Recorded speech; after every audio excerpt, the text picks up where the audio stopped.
Now 1.11. A polythene piece rubbed with wool is found to have a negative charge of 3 into 10 raised to minus 7 coulomb. A. Estimate the number of electrons transferred from which to which. B. Is there a transfer of mass from wool to polythene? Now see, the charge transferred. So polythene piece rubbed with wool is found to have negative charge this much. So charge that is minus 3.2 into 10 raised to minus 7 coulomb. Charge of electron that is 1.6 into 10 raised to minus 19 coulomb. हमने आगे discuss किया हुआ है कि whenever there is the transfer of charge always electron will be transferred. Now number of electrons transferred that we want to calculate. So as per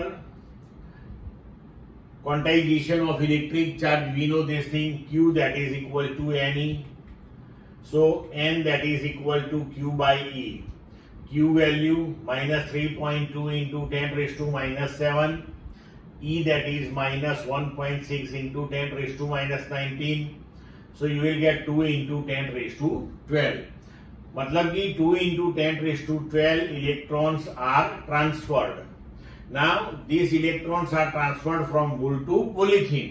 क्योंकि हमें यहाँ बोला है कि polythene piece is found to have negative charge. तो जिसके ऊपर electron बैठे हैं जाके वो नेगेटिव बनेगा और जहां से इलेक्ट्रॉन ट्रांसफर हुए हैं वो पॉजिटिव होगा. तो electrons are transferred from wool to polythene. Now is there a transfer of mass? Yes. Negligible थोड़ा बट होगा, क्योंकि जब इतने नंबर ऑफ इलेक्ट्रॉन्स ट्रांसफर हुए हैं तो इतने नंबर ऑफ इलेक्ट्रॉन्स जो है उसका जो टोटल मास हुआ वो हम बोल सकते हैं कि ट्रांसफर हुआ है. Now mass of electron that is 9.1 into 10 raise to minus 31 kilogram. वो एक इलेक्ट्रॉन का मास है. Number of electrons transfer that is 2 into 10 raise to 12 multiply by mass of each electron 9.1 into 10 raised to minus 31. तो इसका answer आएगा 18.2 into 10 raised to minus 19 kilogram. कम है, negligible है, लेकिन we can say yes mass is transferred. Clear बच्चों?